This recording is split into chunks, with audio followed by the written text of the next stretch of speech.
2021 সালে রোভারটি দূর থেকে একটি ঘনকাকৃতির বস্তুর ছবি তোলে, যার নাম দেওয়া হয় রহস্যময় কুঁড়েঘর। সোশ্যাল মিডিয়া ভিনগ্রহের মনোলিথ নিয়ে আলোচনায় উত্তাল হয়ে ওঠে, কিন্তু কাছে যাওয়ার পর দেখা গেল এটি আসলে একটি খরগোশের আকৃতির পাথর, যার রোভারের ডাকনাম জেড র্যাবিটের সাথে বেশ মানানসই। চ্যাং-ই-4 আরেকটি যুগান্তকারী পরীক্ষা চালায়। এটি মাটি, বীজ এবং পোকামাকড়ের ডিমসহ একটি ছোট সিল করা পাত্র বায়োস্ফিয়ার চাঁদে নিয়ে গিয়েছিল। 2019 সালে জানুয়ারিতে সেই পাত্রের ভেতরে একটি তুলোর বীজ অঙ্কুরিত হয়, যা চাঁদের মাটিতে জন্মানো প্রথম উদ্ভিদ। যদিও চন্দ্র রাতের ভয়াবহ ঠান্ডায় -170°C চারাটি মারা যায়, কিন্তু এই পরীক্ষায় প্রমাণিত হয়েছে যে উপযুক্ত পরিবেশে চাঁদে ফসল ফলানো সম্ভব, যা ভবিষ্যতে চন্দ্রঘাটির জন্য এক বিশাল সম্ভাবনার দ্বার উন্মোচন করেছে। কিন্তু কেন সবাই চাঁদে ফিরে যেতে এত মরিয়া? উত্তর হল সম্পদ। ক, জলের বরফ। চাঁদের দক্ষিণ মেরুর কিছু গর্তে এমন জায়গা আছে যেখানে কোটি কোটি বছর ধরে সূর্যের আলো পৌঁছায়নি। এই স্থায়ী ছায়াযুক্ত অঞ্চলগুলোতে বিপুল পরিমাণ জলের বরফ জমে আছে বলে ধারণা করা হয়। জল হল মহাকাশ অভিযানের সবচেয়ে মূল্যবান সম্পদ। এটি শুধু জীবন ধারণের জন্যই নয়, একে ভেঙে হাইড্রোজেন ও অক্সিজেনে পরিণত করা যায়, যা রকেট জ্বালানি হিসেবে ব্যবহার করা সম্ভব। খ, হিলিয়াম-3। তবে চাঁদের সবচেয়ে বড় সম্পদ হল হিলিয়াম-3। সৌরবায়ু দ্বারা চাঁদের মাটিতে সঞ্চিত এই বিরল আইসোটোপটি পৃথিবীতে প্রায় পাওয়াই যায় না। এটি পরিষ্কার এবং নিরাপদ পারমাণবিক ফিউশন শক্তির এক আদর্শ জ্বালানি হতে পারে। মাত্র 4.4 আউন্স হিলিয়াম-3 প্রায় 5,000 টন কয়লার সমান শক্তি উৎপাদন করতে পারে, আর অনুমান করা হয় চাঁদে 10 লক্ষ টনেরও বেশি হিলিয়াম-3 রয়েছে, যা হয়তো সহস্রাব্দ ধরে পৃথিবীর শক্তির চাহিদা মেটাতে সক্ষম হবে। চীন চ্যাং-ই মিশন থেকেই হিলিয়াম-3 এর মজুদের মানচিত্র তৈরি করছে, এবং 2020 সালে তারা ফিরিয়ে আনা চাঁদের মাটিতে একটা নতুন খনিজ আবিষ্কার করেছে, যাতে হিলিয়াম-3 এর চিহ্ন রয়েছে। এটি শুধু একটা বিজ্ঞান প্রকল্প নয়, এটি একটি সম্ভাব্য শক্তি বিপ্লব। চীনের এই অভাবনীয় সাফল্য এক নতুন মহাকাশ প্রতিযোগিতার জন্ম দিয়েছে। 2 শিবির যুক্তরাষ্ট্র তার আর্টেমিস প্রোগ্রামের মাধ্যমে 2027 সালের মধ্যে চাঁদের দক্ষিণ মেরুতে আবার নভোচারী পাঠানো লক্ষ্য নিয়েছে। অন্যদিকে চীনও 2030 সালের মধ্যে তাদের তাইকনট মানে চীনা নভোচারীকে চাঁদে পাঠানোর পরিকল্পনা করছে।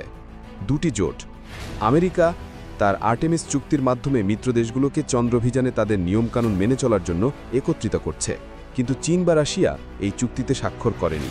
এর বদলে তারা তাদের নিজস্ব আন্তর্জাতিক চন্দ্র গবেষণা কেন্দ্র গড়ে তোলার পরিকল্পনা করছে। চাঁদের ভূমি দখলের আশঙ্কা। উভয় পক্ষই চাঁদের দক্ষিণ মেরুর সেই সব কৌশলগত স্থানগুলো দখল করতে চায় যেখানে একই সাথে সৌরশক্তির জন্য সূর্যালোক এবং জলের বরফের জন্য ছায়া পাওয়া যায়।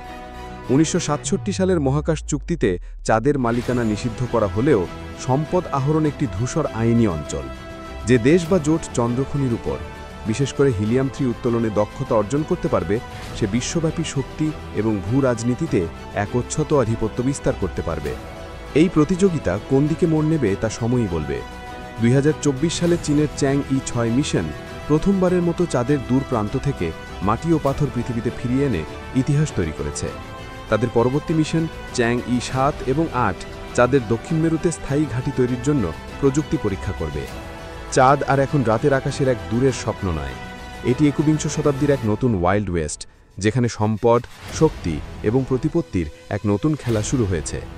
এই প্রতিযোগিতা কি মানবজাতির জন্য সহযোগিতা বয়ে আনবে, নাকি এক নতুন সংঘাতের সূত্রপাত গড়বে? চন্দ্র সম্পদ কি পৃথিবীর শক্তি সংকট সমাধান করতে পারবে, নাকি মহাকাশে এক নতুন যুদ্ধের জন্ম দেবে? আপনি কি মনে করেন, আমরা কি একদিন চাঁদে বাস করব? ভিনগ্রহীরা কি সত্যিই চাঁদের দূরপ্রান্তে লুকিয়ে আছে, নাকি এই সব কিছুই সেই মূল্যবান হিলিয়াম-3কে ঘিরে? আপনার মতামত আমাদের জানান। কয়েক দশকের প্রায় সম্পূর্ণ নীরবতার পর মানবতা হঠাৎ করেই আমাদের এই রূপালী প্রতিবেশীর দিকে আবার ফিরে যাচ্ছে। স্পেস এক্সের রকেটগুলো রাতের আকাশ আলো করে দিচ্ছে, নাসা তার আর্টেমিস প্রোগ্রামকে দ্রুত গতিতে এগিয়ে নিয়ে যাচ্ছে, আর চীন এমন সব সাহসী পদক্ষেপ নিচ্ছে যেখানে আগে কেউ কখনো যাওয়ার সাহস করেনি। চাঁদের দূর প্রান্তে সেই চির অন্ধকারে থাকা অংশে অদ্ভুত সব আবিষ্কারের গুঞ্জন মানুষের মনে কৌতূহল এবং সম্ভবত একটু ষড়যন্ত্রের জন্ম দিচ্ছে। চাঁদের ধুলোয় আসলে কি লুকিয়ে আছে? কেন বিশ্বের সব বড় শক্তিধর দেশগুলো এত তাড়াহুড়ো করে সেখানে ফিরে যেতে চাইছে? নিজেকে সামলে নিন, আজ আমরা চাঁদের সেই সব গোপন রহস্য উন্মোচন করতে চলেছি, যা হয়তো আপনার এতদিনের জানা সব ধারণাকেই বদলে দেবে। বছরের পর বছর ধরে চাঁদ ছিল অ্যাপোলো এবং লুনা মিশনের ধূলিমলিন স্মৃতি। 1976 সালে সোভিয়েত ইউনিয়নের শেষ চন্দ্রাভিযানের পর প্রায় 4 দশক ধরে এক দীর্ঘ নীরবতা বিরাজ করছিল। কিন্তু একবিংশ শতাব্দীতে এসে চন্দ্র প্রতিযোগিতা এক নতুন রূপে প্রতিশোধের সাথে ফিরে এসেছে। আর এই নতুন প্রতিযোগিতার নেতৃত্ব দিচ্ছে চীন। পৌরাণিক চন্দ্রদেবীর নামে নামকরণ করা চ্যাংই প্রোগ্রামের মাধ্যমে চীন এই দৌড়ে নেমেছে। 2000 সাল থেকে চীনের জাতীয় মহাকাশ প্রশাসন অর্থাৎ CNSA মহাকাশে এক পরাশক্তি হিসাবে নিজেদের স্থান সুদৃঢ় করার জন্য বিজ্ঞানের সাথে কৌশলগত উচ্চাকাঙ্ক্ষার এক দারুণ মিশ্রণ ঘটিয়েছে। প্রথম ধাপ 2007 সালে চীনের প্রথম চন্দ্রকক্ষপথ যান চ্যাংই-1 চাঁদের একটি বিস্তারিত ত্রিমাত্রিক মানচিত্র তৈরি করে। কিন্তু এর সবচেয়ে গুরুত্বপূর্ণ কাজটি ছিল মাটিতে হিলিয়াম-3 এর চিহ্ন খুঁজে বের করা। এটি একটি বিরল আইসোটোপ যা হয়তো পৃথিবীর জন্য দূষণমুক্ত পারমাণবিক ফিউশন জ্বালানির উৎস হতে পারে। ঐতিহাসিক অবতরণ 2010 সালে চ্যাংই-2 চাঁদের আরও কাছ থেকে উচ্চ রেজলিউশনে ছবি তোলে। এরপর 2013 সালে চ্যাংই-3 চাঁদের কাছাকাছি দিকে চীনের প্রথম সফল নরম অবতরণ করে ইতিহাস তৈরি করে। এর সাথে থাকা ইউ2 রোভার চাঁদের মাটিতে চলতে শুরু করে।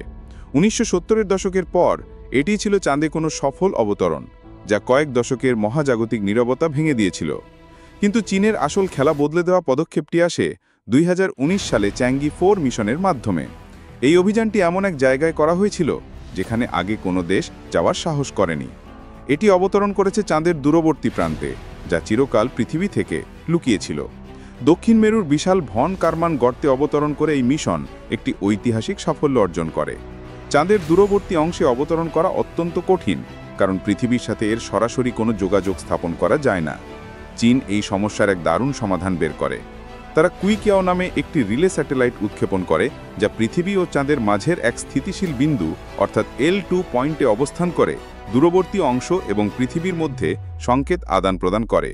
এই কুইকিয়াও স্যাটেলাইটের সাহায্যেই চ্যাংই-4 একটি নিখুঁত অবতরণ করতে সক্ষম হয় এবং এর ইউ2 রোভার এমন এক ভূদৃশ্য অনুসন্ধান করতে বেরিয়ে পড়ে যা কোনো মানুষ আগে কখনো এত কাছ থেকে দেখেনি। চাঁদের দূরপ্রান্ত হলো এক ভূতাত্ত্বিক সোনার খনি। এর ভূপৃষ্ঠ চাঁদের কাছের দিকের চেয়ে অনেক বেশি ঘন এবং গর্তে ভরা, যা বিজ্ঞানীদের বুঝতে সাহায্য করছে যে চাঁদের দুটি মুখ কেন এত আলাদা। চ্যাংই-4 পাঠানো তথ্য এই রহস্যের জট খুলতে সাহায্য করছে।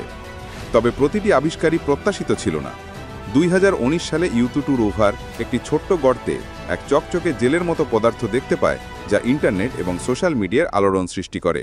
অনেকেই ভেবেছিল এটা হয়তো কোনো ভিন প্রভেদ প্রাণীর চিহ্ন, কিন্তু পরে বিজ্ঞানীরা জানান এটা আসলে উল্কাপিণ্ডের আঘাতে গলে যাওয়া এবং পরে ঠান্ডা হয়ে জমাট বাঁধা শিলা এবং মাটি।